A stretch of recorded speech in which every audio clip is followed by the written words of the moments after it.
Hello friends, welcome to the Exams Made Simple. So this is Indian Express analysis for 20th of September, and we apologize for the delay, and we are trying to bring the news analysis on time so that we can start with other things also which would be very helpful for your exam. So kindly cooperate us for time being, and आप comment तो वैसे काफ़ी कुछ करते ही हैं, but still if you could appreciate the efforts it would be grateful.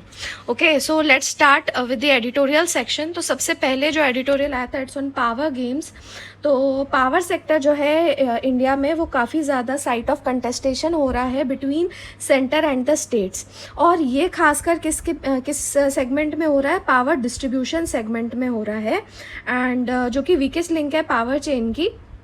तो central government ने कई सारे तरीके आजमाए हैं कि जो स्टेट डिस्कॉम्स हैं यानी power distribution companies, please remember discoms are distribution companies, power distribution companies. तो कई सारे स्कीम्स अपनाए गए हैं इनकी फाइनेंशियल और ऑपरेशनल पोजीशन को सुधारने के लिए, बट उसके बावजूद भी इनकी कंडीशन काफ़ी वर्स है और इनके लॉसेस बहुत ज़्यादा बढ़ते जा रहे हैं, जिसकी वजह से फिजिकल रिस्क बढ़ गई है at both the central and the state level. Fine, and अभी कुछ टाइम से जो गवर्नमेंट है वो थोड़ा टफ स्टैंड ले रही है, और जैसे पावर सिस्टम ऑपरेशन कॉरपोरेशन है, तो याद रखना पावर सिस्टम ऑपरेशन कॉरपोरेशन जो है ये नेशनल ग्रिड ऑपरेटर है। तो इन्होंने जो पावर एक्सचेंजेस थे उनको मना किया है कि आप 12 स्टेट्स और जम्मू कश्मीर के जो डिस्कॉम्स हैं उनसे आप बाय या सेल नहीं करोगे, क्योंकि उनके काफ़ी ज़्यादा ड्यूज पेंडिंग हैं towards the power generating companies. Okay, तो डिस्ट्रीब्यूशन कंपनी से आप नहीं लोगे, क्यों? क्योंकि डिस्ट्रीब्यूशन कंपनीज के ड्यूज पेंडिंग है टूवर्ड्स पावर जनरेटिंग कंपनीज। तो एक तो ये दिक्कत है। दूसरा जो कन्फ्रंटेशन का एक और आ गया है वो है कि यूनियन गवर्नमेंट ने अभी अपनी अप्रोच शिफ्ट की है towards a market based economic dispatch mechanism. तो ये market based economic dispatch system जो होगा MBED एक सेंट्रलाइज्ड फ्रेमवर्क होगा, और जो अभी फ्रेमवर्क है कायदे से वो डिसेंट्रलाइज्ड है और voluntary pool based electricity market है। ठीक है, तो MBED के बारे में पहले मैं आपको एक और चीज़ बता दूं कि अभी ये जो MBED का फ्रेमवर्क है it is basically approach towards one nation one grid one frequency one price framework. Okay, one nation one grid one frequency one price, यानी कस्टमर्स के लिए कहीं पे भी रहें तो एक ही दाम रहे। और अभी पावर डिस्ट्रीब्यूशन कंपनीज जो हैं वो क्या करती हैं, वो पावर सोर्स करती हैं from the available sources with in the states. तो जिस स्टेट में जहाँ पे भी पावर है तो वहाँ से पावर डिस्ट्रीब्यूशन कंपनीज पावर ले लेती हैं, और उसके बाद में फिर ये होता है कि कई बार एनर्जी कॉस्ट वगैरह बहुत ज़्यादा हो जाती है और ये पे नहीं कर पाते हैं। और MBED फ्रेमवर्क में क्या होगा, इसमें पूरी कंट्री में बिडिंग होगी। ठीक है, तो चीपेस्ट पावर जो भी होगा जहाँ से मिलेगा उसको डिस्पैच किया जाएगा डिमांड्स को मीट करने के लिए। तो इसकी वजह से एक यूनिफॉर्म क्लियरिंग प्राइस रहेगा। तो सेलर्स और बायर्स जो दोनों जो है वो अपनी बिड प्लेस करेंगे for the day head market, और इससे मतलब मार्केट क्लियरिंग प्राइस भी पता चलेगा, यानी कि आपको किस प्राइस पे अवेलेबल रहेगा द पावर। ओके, तो उस हिसाब से फिर जो कंपनीज हैं, जो कंज्यूमर्स हैं, वहाँ से फिर वो पावर ले सकते हैं, बाय कर सकते हैं। ओके, और इससे कंज्यूमर्स के लिए भी काफ़ी ज़्यादा सेविंग होगी, ऑब्वियस सी बात है, क्योंकि चीपेस्ट जो पावर रहेगा वो अक्वायर किया जाएगा। लेकिन इसमें अब दिक्कत क्या, अगेन सेंटर स्टेट का जो बोल रहे थे कि आपस में कन्फ्रंटेशन हो रहा है, this is because this could strip states of their freedom. तो स्टेट्स का जो फ्रीडम है वो इसमें चला जाएगा, और जो वैसे इनएफिशिएंट प्लांट्स हैं यानी कि पावर प्लांट जहाँ से प्रॉपर एफिशिएंसी नहीं है, ज़्यादा जनरेट नहीं कर पा रहे हैं, कॉस्ट ज़्यादा लग रहे हैं, उनको काफ़ी ज़्यादा उनके ऊपर एडवर्स अफेक्ट आएगा, और स्टेट जनरेटर्स जो है उन पर डिस्प्रपोर्शनेटली अफेक्ट पड़ेगा। जाहिर सी बात है, जहाँ पे एफिशिएंसी ज़्यादा है वो चीप आपको दे पाएंगे पावर, तो आप उनसे ज़्यादा लोगे।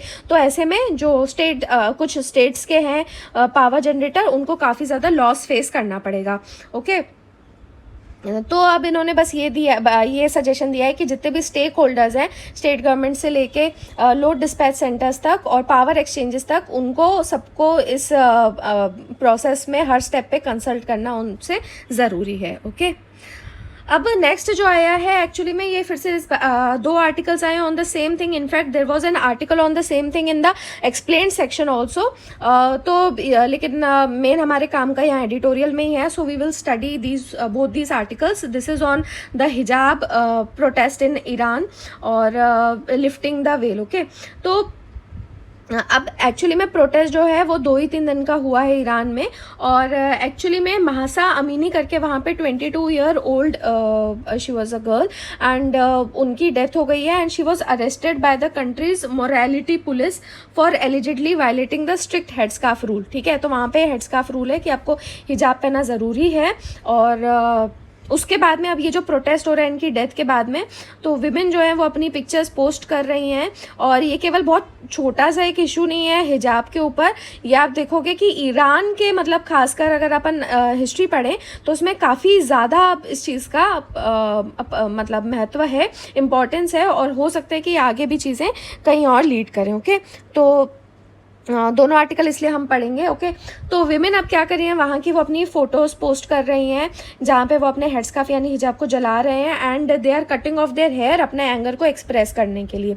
तो ये जो रूल था ये एक्चुअली 1979 में थियोक्रेटिक रेवोल्यूशन जो हुआ था, जिसको बोलते मतलब एक रिलीजियस टाइप का था, रेडिकल इस्लाम के लिए रेवोल्यूशन था वो 1979 में. तो तब से ईरान के जो अथॉरिटेरियन रूलर्स हैं वो इस रूल को प्लेस में बनाए हुए हैं. लेकिन अभी कुछ टाइम से जो ये ब्लैक हेड स्कार्फ है, it has come to symbolize the repression of political freedoms. ठीक है, कि वहाँ के पॉलिटिकल फ्रीडम्स जो दबाए जा रहे हैं और विमेन और मैन के भी जो सिविल राइट्स सप्रेस किए जा रहे हैं उसका एक तरीके से सिंबल बन गया है ये ब्लैक हेड स्कार्फ यानी हिजाब. ओके, और मतलब काफ़ी ईरानियन विमेन जो हैं they are refusing to be victims. तो वो इस तरीके से काफ़ी चैलेंज भी कर रही हैं. और इस साल क्या हुआ था, 12 जुलाई वहाँ पे मनाया जाता है नेशनल डे ऑफ हिजाब एंड चेस्टिटी. तो उस टाइम पे क्या हुआ कि जो ईरान की विमेन थी उन्होंने रिबेलियन के रूप में, एक प्रोटेस्ट के रूप में अपने अपने हेडस्कार्फ्स हटा दिए थे. और इसके मतलब ये केवल एक सिंबॉलिक था. उसके अलावा साथ में जो दूसरे भी वहाँ पे प्रॉब्लम्स हैं वो भी उभर के आई थी कि एक सिविल सोसाइटी में डिसकंटेंट ओवर द इकोनॉमी और ऑन अदर इश्यूज. तो वो भी इंडिविजुअल एक्ट्स ऑफ रिबेलियंस जो थे वो भी मतलब उससे निकल के आ रहा था against the dress code. Okay, और लास्ट मंथ जो minister for promoting virtue and preventing vice, अब सोचिए यहाँ पे ये भी मिनिस्टर है for promoting virtue and preventing vice. उन्होंने गवर्नमेंट को कहा है, उन्होंने ये कहा है कि गवर्नमेंट अब क्या करेगी, फेस रिकॉग्निशन टेक्नोलॉजी का यूज करेगी ऐसे प्रोटेस्टर्स को ट्रैक डाउन करने के लिए, और ताकि इन प्रोटेस्ट को बंद किया जा सके. तो अब सोचिए आप, सर्वेलेंस टेक्नोलॉजी का यूज किया जा रहा है प्रोटेस्ट को कंट्रोल करने के लिए. उससे ये समझ में आता है कि वहाँ की गवर्नमेंट में कितनी हाई लेवल ऑफ इनसिक्योरिटी है और मतलब अपने सिटीजन से ही उनको कितनी इनसिक्योरिटी है. और इनफैक्ट उन्होंने जो हिजाब बर्नर्स थे उनको ये भी लेबल दे दिया था कि ये एक वेस्टर्न कॉन्स्पिरेसी है. और मतलब आप विमेन की डिमांड्स को एड्रेस करने की जगह विमेन ये वेस्टर्न कॉन्स्पिरेसी फैला रहे हो, जो कि ज़्यादा आसान है. ओके, और इससे एक चीज़ और क्लियर है इस ईरानियन प्रोटेस्ट से कि जो मतलब अलग अलग कंट्रीज़ हैं इस्लामिक वर्ल्ड की, वहाँ पे हिजाब का अलग अलग मीनिंग भी है. और हर बार जो प्रोटेस्ट है वो सेम इसी तरीके से नहीं होती है कि हिजाब को हटाया जाए और हमको लिबरल किया जाए. तो जैसे एग्जाम्पल उन्होंने दिया है कि ईरानियन विमेन इस हिजाब के अगेंस्ट प्रोटेस्ट कर रही है कई सालों से. टर्की में उल्टा हुआ था. तो टर्की में क्या हुआ था कि 2013 में एर्डोगन जो गवर्नमेंट थी उन्होंने कई सालों का जो बैन था हाँ मतलब आप हेडस्कार्फ के ऊपर उसको लिफ्ट कर दिया था. और मतलब कई लोगों को ये लगने लगा था कि ये ना उनका जो राइट टू प्रैक्टिस रिलीजन है उसको हटाया जा रहा है. मतलब आप हेडस्कार्फ नहीं पहनने दे रहे हो, आपने वो बैन हटा दिया कि ठीक है आपको पहनना ज़रूरी नहीं. तो अब इनको लगा कि इनका राइट टू प्रैक्टिस रिलीजन ही हटाया जा रहा है. तो उस टाइम पे टर्की में ये एक पावरफुल सिंबल बन गया था पॉलिटिकल असर्शन का बाय रिलीजन कंजर्वेटिव्स. तो रिलीजन जो कंजर्वेटिव थिंकिंग, क्योंकि ऑब्वियसली वही इसी चीज़ को अपोज करेंगे. तो कुल मिला के बात यह है कि कंटेक्स्ट ही सब कुछ है. लेकिन बॉटम लाइन जो मतलब हमारे लिए भी ज़रूरी है वो ये है कि जब कोई पावरफुल स्टेट अगर यानी अथॉरिटेरियन, पावरफुल की मतलब वो है, ओके, अगर वो किसी मतलब अपने सिटीजन्स के वार्डरोब्स में जाता है तो there is usually a reaction from those who are affected, तो फिर कुछ ना कुछ रिएक्शन आता ही है, भले हिजाब का बैन करने के लिए हो या फिर उसका बैन हटाने के लिए हो, ओके। एंड इसलिए इसमें कई सारे लेसन्स इंडिया के लिए भी हैं।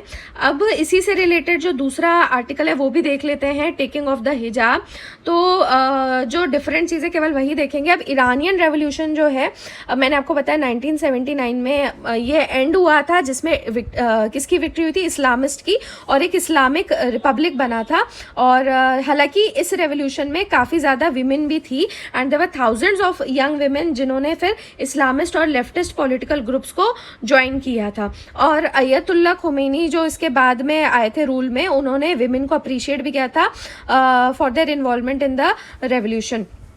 तो लेकिन उससे पहले खोमेनी ने जो है काफ़ी फर्म स्टैंड लिया था अगेंस्ट शाहज वाइट रेवोल्यूशन। तो वाइट रेवोल्यूशन के बारे में आप मुझे बताएंगे कि वाइट रेवोल्यूशन क्या था, किसने लॉन्च किया था, कब लॉन्च किया था और ये कब तक चला था, ओके। तो ईरान की अगर थोड़ी सी हम हिस्ट्री भी देखें तो 20th सेंचुरी के स्टार्टिंग से पहले 1906 से 1911 तक वहाँ पे हुआ था कॉन्स्टिट्यूशनल रेवोल्यूशन, ओके। आप इसको पॉइंट वाइज नोट डाउन कर सकते हैं। कॉन्स्टिट्यूशनल रेवोल्यूशन आएगा, फिर वाइट रेवोल्यूशन आएगा, फिर इस्लामिक रेवोल्यूशन आएगा। तो ये 2-3 जो है ये इंपॉर्टेंट फेजेस रहे, okay. Please write them down, I am saying it again. Constitutional revolution 1906 से 1911 तक, देन वाइट रेवोल्यूशन आएगा आपका, ओके। तो आप ईयर्स ये आप मुझे बताएंगे कमेंट सेक्शन में। देन उसके बाद में आएगा आपका इस्लामिक और ईरानियन रेवोल्यूशन, जिसको थियोक्रेटिक रेवोल्यूशन भी अभी हमने कहा था, ओके। तो ये 3 इंपॉर्टेंट फेज रहे हैं। और अब कॉन्स्टिट्यूशनल रेवोल्यूशन जब आया था तो ईरानियन विमेन ने डिमांड किया था कि उनको स्कूलिंग के लिए एक्सेस मिले और राइट टू एक्सप्रेशन मिले। और इनफैक्ट जब मोहम्मद रज़ा शाह पहलवी का रेन एंड हुआ था 1978 में, तो 30% जो स्टूडेंट्स थे ईरानियन यूनिवर्सिटीज़ में वो विमेन थी। उसके बाद में फिर कई सारी Iranian women they got attracted by the revolutionary language जो रेडिकल इस्लाम की थी इन 1979। आपको बताइए इस्लामिक रेवोल्यूशन 1979 में आया, तो इससे काफ़ी विमेन अट्रैक्ट हो गई थी। और कई सारे उसमें रिलीजियस इंटेलेक्चुअल्स थे जैसे अली शरियाती, ओके। लेकिन जो कंट्री की पब्लिक स्पेस थी वहाँ पे काफ़ी ज़्यादा सोशल और पॉलिटिकल कन्फ्रंटेशंस होने लगे थे। फिर 1979 मार्च में ही एक नया इस्लामिक लॉ आया कि वर्क प्लेसेस में हिजाब ज़रूरी है, जिसके बाद में बहुत ज़्यादा डेमोन्स्ट्रेशंस हुए थे ईरान के कैपिटल और मेजर सिटीज़ में, और कई हज़ारों विमेन जो थी वो स्ट्रीट्स पे आ गई थी, और उन्होंने फिर ये स्लोगन दिया था कि we did not make the revolution to go backwards. अभी आप इस रेडिकल इस्लाम और इसको आप सपोर्ट कर रहे थे, अब ये आ गए स्ट्रीट पे कहते हुए कि हमने ये रेवोल्यूशन इसलिए नहीं किया था कि हम वापस पीछे की तरफ जाएं, राइट। और लेकिन इनको सिक्युलर अपोजिशन ग्रुप्स ने भी सपोर्ट नहीं किया। इनफैक्ट उन्होंने कहा कि अभी शांति करो, और ताकि जो एंटी रेवोल्यूशनरी फोर्सेज हैं और इंपीरियलिस्ट हैं उनको मतलब एक तरीके से स्ट्रेंथन हो गए थे वो। और ये हिजाब ज़रूरी करने के बाद इस्लामिक रिपब्लिक ने और क्या किया, उन्होंने जो मॉडर्नाइजिंग रिफॉर्म्स आए थे सिविल लिबर्टीज़ के लिए, विमेन के लिए, और फैमिली लॉ, ये सब इंट्रोड्यूस हुए थे पहलवी रेजिम में, इन सबको अबॉलिश कर दिया। और शाह एरा में क्या हुआ था कि पॉलीगैमी वगैरह को जैसे मतलब रिस्ट्रिक्ट किया गया था कि आप पॉलीगैमी नहीं कर सकते, और लीगल मैरिज जो थी, लीगल एज थी मैरिज की, उसको भी 18 साल कर दिया गया था। तो ये सारे मतलब जितने भी मॉडर्नाइजिंग वाले थे उन सारे ऐसे रिफॉर्म्स को इन्होंने अबॉलिश कर दिया था। देन खोमेनी की डेथ हो गई थी 1989 में, और 8 ईयर वॉर जो था विद इराक वो भी एंड हुआ था। तो उसके बाद में फिर से नई आइडियोलॉजिकल करेंट्स आए थे अमंग विमेन, और उन्होंने फिर से डिमांड रखी अपने रिफॉर्म्स के लिए। और लेकिन उन्होंने इस्लामिक रजीम को तभी भी सपोर्ट किया, और वो जो आइडियोलॉजिकल फ्रेमवर्क था इस्लामिक रजीम का उसके अगेंस्ट रही वो। लेकिन उसके बाद में धीरे धीरे they were overtaken in the first decade of the 21st century by a younger generation, जिनकी फिर नई डिमांड आई। और ये जो नई जनरेशन आई थी 2000s में, तो इनका फिर मेन एक्शन था 1 million signatures for the repeal of all discriminatory laws against women in Iran. ये कैंपेन हुआ था 2006 में, ओके। अब देखो यहाँ पे तो वैसे पूरी ईरान की केस स्टडी हो गई, लेकिन आपको ये चीज़ें जो है आप इंडिया के रेलेवेंस में भी ये पॉइंट्स आप यूज़ कर सकते हैं। ओके, तो ये 1 मिलियन सिग्नेचर्स का कैंपेन इन्होंने चलाया था कि जितने भी डिस्क्रिमिनेटरी लॉज हैं उनको रिपील किया जाए। तो और उसके बाद में फिर ग्रीन मूवमेंट आया था against electoral fraud in 2009। Then 2014 में प्रोटेस्ट हुए थे against acid attacks on women, ये इस्फहान एक सिटी है वहाँ पे हुए थे। तो कंटिन्यूसली विमेन का रेजिस्टेंस जो है वहाँ पे काफ़ी प्रोमिनेंट रहा है। और जब भी मतलब वहाँ की कंट्री में जब भी मेजर ऐसे कुछ पॉइंट्स आए हैं तो Iranian women have been very active. Fine, तो ये था हिजाब बैन के बारे में। अब एक और बहुत इंपॉर्टेंट चीज़ आ जाइए रिलेटेड टू यूनिवर्सिटीज़, तो इट इज़ रीथिंकिंग यूनिवर्सिटीज़। और इसमें क्यों हायर एजुकेशन इंस्टीट्यूशंस को रिस्ट्रक्चर करने की ज़रूरत है, इसके ऊपर है। तो यूजीसी ने अभी गाइडलाइंस अनवेल करी हैं कि हायर एजुकेशन इंस्टीट्यूशंस जो है उनको ऑटोनॉमस इंस्टीट्यूशंस बनाया जाए। और ये एक्चुअली NEP 2020 का एक ऑब्जेक्टिव भी है, और जिसमें मतलब अब गाइडलाइंस पूरा एक रोड मैप बनाई हुई है कि कैसे कॉलेजेस को ट्रांसफॉर्म किया जा सकता है to either multi disciplinary universities या फिर degree awarding autonomous institutions by 2035। Fine, और चैलेंज अब क्या है कि जो स्ट्रक्चर है अब इंस्टीट्यूशनल फ्रेमवर्क है ऑलरेडी यूनिवर्सिटीज़ में, उसको रीस्ट्रक्चर करना और ऐसा स्ट्रक्चर बनाना जिससे मतलब ट्रांसफॉर्मेशन इजीली हो सके। फाइन, तो अब इन्होंने कहा है कि क्या मतलब जो इंडिया की अभी यूनिवर्सिटीज़ हैं वो they are up to the task of producing workers for the knowledge society. ठीक है, नॉलेज सोसाइटी की बात करिए।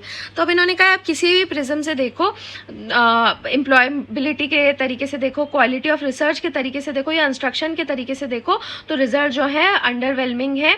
और हमारे पास में अनएम्प्लॉयबल ग्रेजुएट्स की संख्या बहुत ज़्यादा है।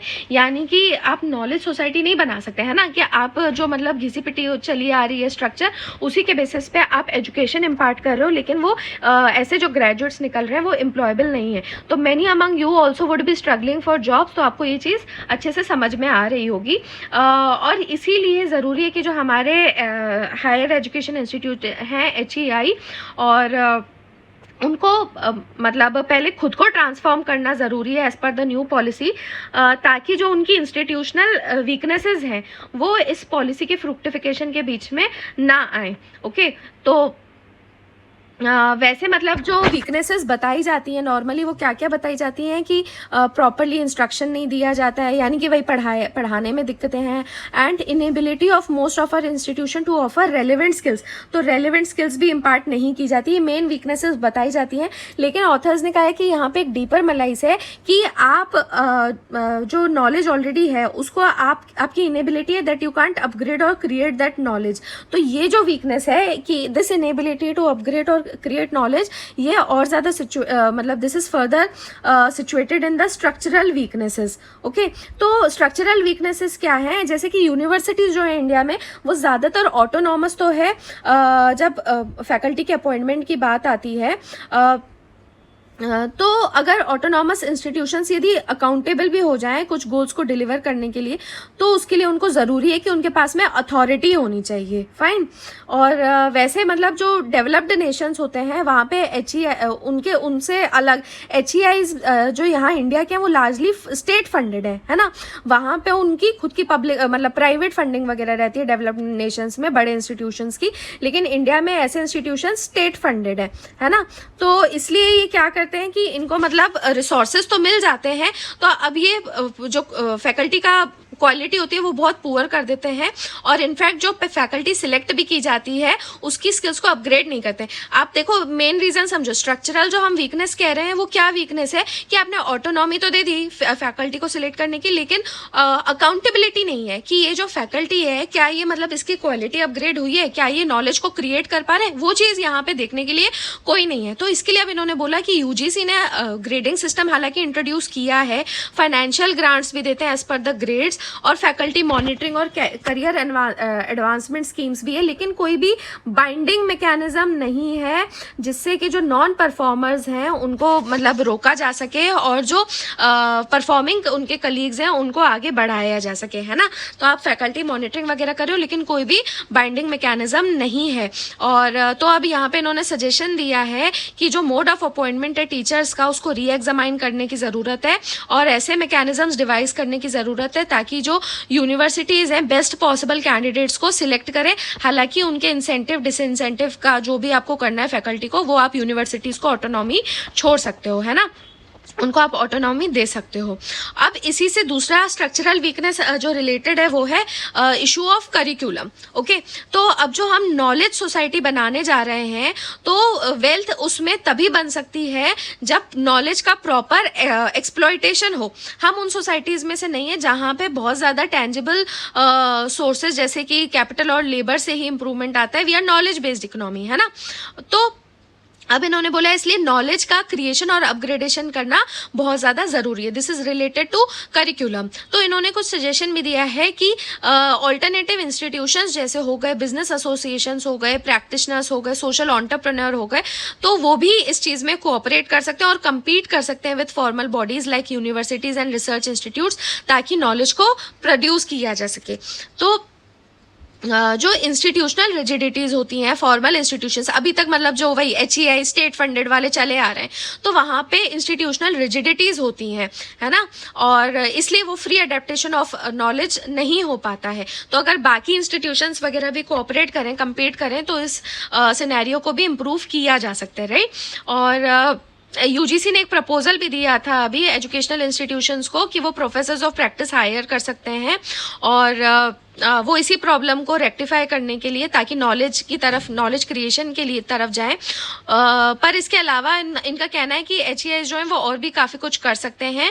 तो ऐसा सेक्शन ऑफ एक्सपर्ट्स जो हैं सोसाइटी में जिनको लेटेस्ट एक्सपर्टाइज है और काफ़ी इनोवेटिव टाइप के हैं, तो उनको भी किसी तरीके से इंगेज या इन्वॉल्व करना चाहिए। तो एक इन्होंने सजेशन दिया है कि मतलब लेटरल एंट्री की बात करेंगे, राइट। तो यहाँ पे कहा इन्होंने कि जो एडमिनिस्ट्रेटर हैं इंडिया की फॉर्मल एजुकेशनल इंस्टीट्यूशंस के, उनको एक ओपन सोर्स स्ट्रेटजी अपनानी चाहिए और जो उनके इंस्टीट्यूशंस हैं इस ओपन सोर्स स्ट्रेटजी में उनको पीयर प्रोडक्शन या फिर मास कोलैबोरेशन करना चाहिए नॉलेज क्रिएट करने के लिए। फाइन, तो मतलब आपस में दूसरे भी जो वही एक्सपर्ट्स हैं अवेलेबल हैं, आप उनको लेकर आइए ताकि किसी तरीके से और नॉलेज का क्रिएशन हो पाए।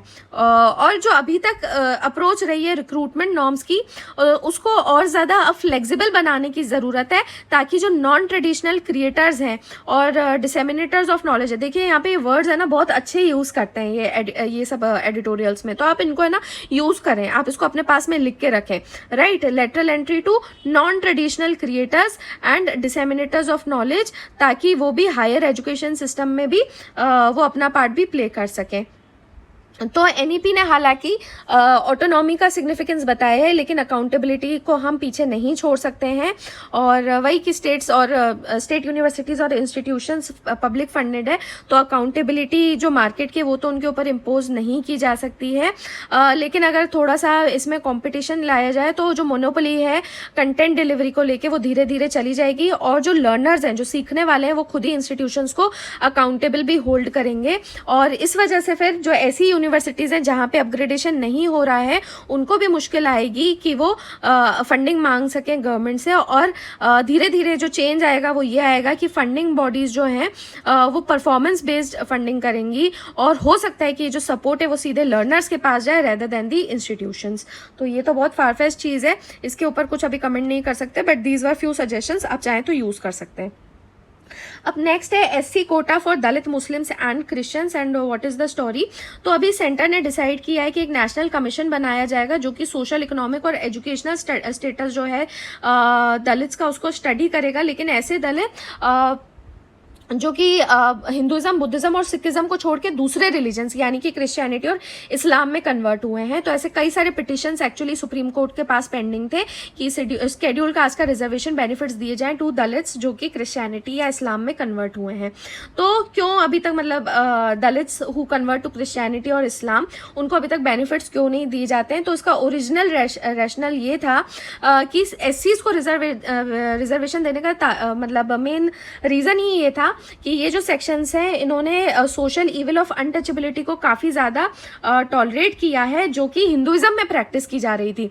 तो आर्टिकल 341 जो है कॉन्स्टिट्यूशन का, उसमें ये है कि प्रेसिडेंट जो है वो स्पेसिफाई कर सकते हैं, प्लीज़ रिमेंबर आर्टिकल 341, उसमें एससी में कौन सी कास्ट, रेसेस या ट्राइब्स आएंगी उसको वो स्पेसिफाई कर सकते हैं। तो इसीलिए अब जो ये हिंदुइज्म में अनटचेबिलिटी थी, इसलिए जो पहला ऑर्डर आया था इस प्रोविजन में वो 1950 में आया था और इसमें केवल हिंदूज को कवर किया गया था। बाद में फिर 1956 में भी एक ऑर्डर आया था और एक्चुअली सिख कम्युनिटी से डिमांड आई थी कि जो दलित ओरिजिन से हैं सिख उनको भी बेनिफिशियरी बनाया जाए और उसी तरीके से 1990 में बुद्धिस्ट ऑफ दलित ओरिजिन को भी इसमें मिलाया गया था। ओके, तो अब ये क्या जो रिलीजन बेस्ड बार है तो वो कन्वर्टेड एसटीज और ओबीसीज पे भी है? तो ऐसा नहीं है, क्योंकि डीओपीटी की वेबसाइट बोलती है the rights of a person belonging to ST are independent of his religious faith. तो वहाँ पे रिलीजन का ऐसा कुछ भी नहीं है। कोई भी एसटी ट्राइब हो, वेदर मतलब इट इज़ हिंदू, मुस्लिम, सिख और क्रिश्चियन, तो सबको ये रिजर्वेशन मिलेगा। और उसके अलावा ओबीसीज में भी यही है, खासकर मंडल कमीशन रिपोर्ट के इम्प्लीमेंटेशन के बाद कई मुस्लिम और क्रिश्चियन कम्युनिटीज जो हैं वो ओबीसीज की लिस्ट में शामिल हैं। तो अब क्या एफर्ट्स किए जा रहे हैं मुस्लिम्स और क्रिश्चियंस जो हैं दलित ओरिजिन के, उनको एससीज में लाने के लिए? तो 1990 में कई सारे प्राइवेट मेंबर बिल आए थे पार्लियामेंट में और 96 में गवर्नमेंट बिल भी आया था, कॉन्स्टिट्यूशन ऑर्डर्स अमेंडमेंट बिल एससीज के लिए, लेकिन उस टाइम पे डाइवर्जेंस ऑफ ओपिनियन की वजह से इंट्रोड्यूस नहीं हो पाया था। Then again in UPA government 2 important panels were set up, these are very very very important, please write them down. और एक था national commission for religious and linguistic minorities जिसको रंगनाथ मिश्रा कमीशन कहा जाता है। ये अक्टूबर 2004 में आया था और इसके अलावा 7 मेंबर की हाई लेवल कमेटी बनी थी bye former chief justice of Delhi high court Rajendra Sachar, जिसको सचार कमेटी कहा जाता है। और इन्होंने जो है ये सोशल, इकोनॉमिक और एजुकेशनल कंडीशन को स्टडी किया था ऑफ मुस्लिम्स इन मार्च 2005। तो सचार कमेटी रिपोर्ट जो आई थी उसने ये ऑब्जर्व किया था सोशल इकोनॉमिक सिचुएशन जो है दलित मुस्लिम्स और दलित क्रिश्चियंस की वो इंप्रूव नहीं हुई है। और रंगनाथ मिश्रा कमीशन ने जो अपनी रिपोर्ट दी थी उसने ये कहा था दैट जो सुप्रीम कोर्ट जो एससी स्टेटस है, sorry, it should be completely delinked from the religion. तो ये इन्होंने कहा था कि इसको रिलीजन से डीलिंग कर देना चाहिए और बिल्कुल रिलीजन न्यूट्रल होना चाहिए जैसे एसटीज के केस में होता है। लेकिन इनएडिक्वेट डेटा होने की वजह से इस रिकमेंडेशन को एक्सेप्ट नहीं किया गया था। फिर 2008 में एक टीम ऑफ सोशियोलॉजिस्ट थे जिसको लीड किया था सतीश देशपांडे ने और इनकी रिपोर्ट थी Dalits in the Muslim and Christian communities और इसमें भी इन्होंने स्ट्रॉन्ग केस रखा था कि एससी स्टेटस को दलित, क्रिश्चियन और मुस्लिम के लिए दिया जाए। और फिर से वही हुआ था, हालांकि स्टडी को नेशनल कमीशन फॉर माइनॉरिटीज ने कमीशन करवाया था लेकिन वही इनसफिशिएंट डेटा होने की वजह से इसको कंसिडर नहीं किया गया था। अब इन्होंने यहाँ पे बीजेपी का यहाँ पे बताया है, तो फिर 2010 में इन्होंने क्रिटिसाइज किया था मिश्रा कमीशन को और ये कहा था कि आप मतलब एक्चुअली में हमारे पास में ये अधिकार ही नहीं है कि क्रिश्चियन या मुस्लिम जो हैं उनका आप इस तरीके से ओपिनियन को डिक्टेट कर सको। और इसमें क्या हो जाएगा, एक तरीके से आप कास्ट सिस्टम को इंट्रोड्यूस कर दोगे इस्लाम और क्रिश्चियनिटी में और ये चीज़ दोनों कुरान और बाइबल बिल्कुल उनके अगेंस्ट है। फिर 1961 में अखिल भारतीय प्रतिनिधि सभा, ये देख लीजिए highest decision making body RSS की, तो इन्होंने कहा था कि अगर कोई भी सेपरेट रिजर्वेशन होता है किसी भी डिफरेंट सेक्ट का पॉलिटिकल पर्पस की वजह से तो वो नेशनल यूनिटी के लिए डेट्रीमेंटल होगा। और उसके बाद में फिर इन्होंने 1990 में भी कहा था कि कॉन्स्टिट्यूशन मेकर्स जो थे उन्होंने कंसेशंस केवल कास्ट बेस्ड डिस्क्रिमिनेशन को हटाने के लिए थे जो कि हिंदू सोसाइटी में थी। फाइन, अब आगे क्या हुआ फिर, तो जो ये रिकमेंडेशंस थी रंगनाथ मिश्रा कमीशन की उसके बेसिस पे कई पिटिशन आए सुप्रीम कोर्ट में और वो अब रिजर्वेशन बेनिफिट्स चाह रहे हैं क्रिश्चियन और मुस्लिम्स ऑफ दलित ओरिजिन के लिए। फाइन, लास्ट आर्टिकल देख लेते हैं, the controversy over NAAC system for assessing higher education. तो NAAC जो है, नेशनल असेसमेंट और अक्रेडिटेशन काउंसिल, ये क्या करता है, ये क्वालिटी चेक या असेसमेंट कैरी आउट करता है इंडिया के हायर लेवल एजुकेशनल इंस्टीट्यूशंस का।